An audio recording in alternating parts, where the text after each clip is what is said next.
भगवान शिव और माता सती के विवाह की कथा और उस घटना की जिसने 51 शक्तिपीठों को जन्म दिया। दक्ष प्रजापति के अनेक पुत्रियां थी, लेकिन उनके मन में संतोष नहीं था। वे चाहते थे कि उनके घर एक ऐसी पुत्री जन्म ले जो सर्वशक्ति संपन्न और सर्वविजयी हो। इस इच्छा से उन्होंने कठोर तपस्या की। उनकी तपस्या से प्रसन्न होकर भगवती आद्या प्रकट हुई और बोली, मैं तुम्हारे घर पुत्री रूप में जन्म लूंगी। मेरा नाम होगा सती। समय आने पर माता आद्या ने सती के रूप में दक्ष के घर जन्म लिया। सती बचपन से ही अलौकिक थी। उनके चमत्कार देखकर स्वयं दक्ष भी आश्चर्य में पड़ जाते थे। जब सती विवाह योग्य हुई तो दक्ष को उनके लिए योग्य वर की चिंता होने लगी। उन्होंने ब्रह्मा जी से परामर्श किया। ब्रह्मा जी ने कहा, सती आदिशक्ति है और शिव आदि पुरुष। सृष्टि के संतुलन के लिए इनका मिलन आवश्यक है। ब्रह्मा जी की बात मानकर दक्ष ने सती का विवाह भगवान शिव से कर दिया। सती कैलाश पर्वत पर भगवान शिव के साथ रहने लगी और दोनों का जीवन आनंद पूर्वक व्यतीत होने लगा। लेकिन एक घटना ने सब कुछ बदल दिया। एक बार देवलोक में एक सभा का आयोजन हुआ।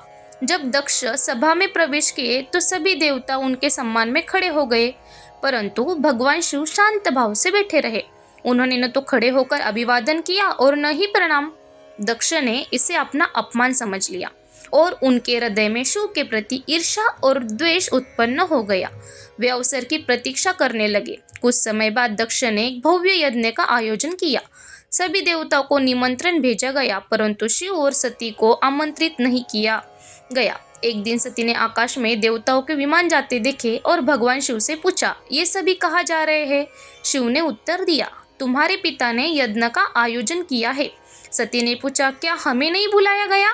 शिव बोले, दक्ष मुझसे बैर रखते हैं, बिना बुलाए जाना उचित नहीं। परंतु सती का हृदय अपने पिता और बहनों से मिलने को व्याकुल हो उठा। उन्होंने आग्रह किया और अंततः शिव ने उन्हें जाने की अनुमति दे दी। साथ में वीरभद्र को भेजा। जब सती अपने पिता के घर पहुंची तो किसी ने उनका स्नेहपूर्वक स्वागत नहीं किया। दक्ष ने कटु वचनों में शिव का अपमान किया। यज्ञ मंडप में सती ने देखा कि सभी देवताओं का भाग रखा गया है, परंतु शिव का नहीं। जब उन्होंने उसका कारण पूछा तो दक्ष ने गर्व से कहा, वह भूतों का स्वामी है, देवता नहीं। यह सुनकर सती का हृदय टूट गया। उन्होंने क्रोधित और व्यथित होकर कहा, पति का अपमान सहकर जीवित रहना नारी के लिए संभव नहीं।